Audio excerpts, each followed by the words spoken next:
پرانے وقتوں کی ایک فرضی بات ہے۔ ایک زمانے میں ایک شہر تھا جس شہر کا نام توحید آباد تھا۔ وہ شہر اپنے بازاروں، محلوں اور چمکتے قلعوں کی بنیاد پر بڑا مشہور تھا۔ اسی شہر میں ایک تاجر رہتا تھا جس تاجر کا نام خالد ابن سلیمان تھا۔ وہ نہایت امیر، دولت مند، اونچی شان والا۔ اس کے پاس سونے کے سکے، ہیرے جواہرات، اونچے محل، نوکر، خادم، گھوڑے، اونٹ، سب کچھ موجود تھا۔ لیکن ایک چیز کی اس کے پاس بڑی کمی تھی، وہ عاجزی۔ اس کے اندر تکبر تھا۔ وہ جب بازار سے گزرتا لوگ سلام کرتے تو پھر وہ منہ پھیر لیتا تھا۔ اگر کوئی غریب مدد مجھ سے مانگتا تو وہ کہتا تھا، جاؤ، تم لوگوں کی قسمت ہی خراب ہے، تم غریب لوگ ہو، میں تم جیسا نہیں ہوں۔ اس کے نوکر بھی اس کے خوف سے لرزتے رہتے تھے۔ ایک دن وہ اپنے محل کی بالاکوٹی میں بیٹھا ہوا تھا، سونے کے پیالے میں دودھ پیتے ہوئے کہنے لگا، دنیا میں مجھ سا دولت مند کون ہے؟ میں خود اپنی تقدیر لکھتا ہوں۔ یہ الفاظ سن کر اس کے پرانے خادم جو تھا، جس کا نام تھا عبد المنیر، اس نے کہا، مالک، یہ سب عطا اللہ کی ہے، غرور اچھا نہیں ہوتا۔ تو اس مالک نے غصے میں آ کر کہا، چپ رہو، میں اپنی محنت سے بنا ہوں، کسی نے کچھ نہیں دیا۔ تو پھر وہ خادم خاموش ہو گیا، مگر آسمان کی طرف دیکھ کر بولا، اے میرے رب، تو اس بندے کو سلجھا دے کہ اصل مالک کون ہے۔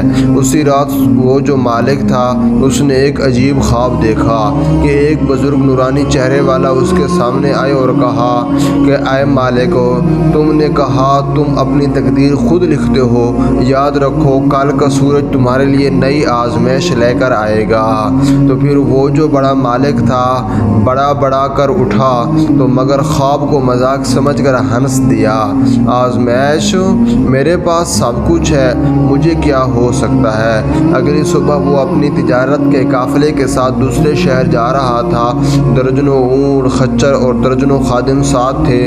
راستے میں غریب گاؤں والے پانی مانگتے تو وہ کہتا، میرے قافلے کا پانی صرف میرے لوگوں کے لیے ہے۔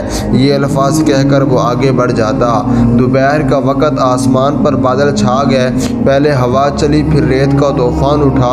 وہ اس مالک کا جو قافلہ تھا وہ بکھر گیا، اونٹ بھاگ گئے، خادم گم ہو گئے، دھول کے بادلوں میں کچھ نظر نہ آتا تھا۔ جب طوفان رکا تو وہ اکیلا رہ گیا، نہ اس کے پاس سونا تھا، نہ اس کے پاس پانی تھا، نہ اس کے پاس چاندی، نہ اس کے پاس اونٹ، نہ اس کے پاس کوئی ساتھی تھا۔ اب وہ بھوکا پیاسا صحرا میں بھٹکنے لگا۔ 3 دن کے بعد وہ ایک خیمے کے پاس پہنچا جہاں ایک فقیر بیٹھا تھا۔ فقیر نے پانی دیا، روٹی دی اور پوچھا، اے مسافر کون ہو؟ تو اس مالک نے جھجکتے ہوئے کہا، میں بڑا تاجر ہوں، کبھی بہت مالدار تھا۔ فقیر نے مسکرا کر کہا، مال تو اللہ کا ہوتا ہے، انسان تو امانت دار ہوتا ہے۔ یہ سن کر اس مالک کی آنکھوں میں آنسو آ گئے۔ غرور انسان کو اندھا کر دیتا ہے، مگر عاجزی اسے زندہ کر دیتی ہے۔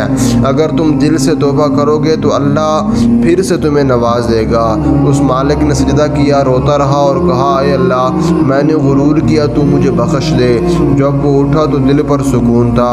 فقیر نے اسے کچھ کھجوریں دی اور کہا، یہ لو، اللہ پر بھروسہ رکھو۔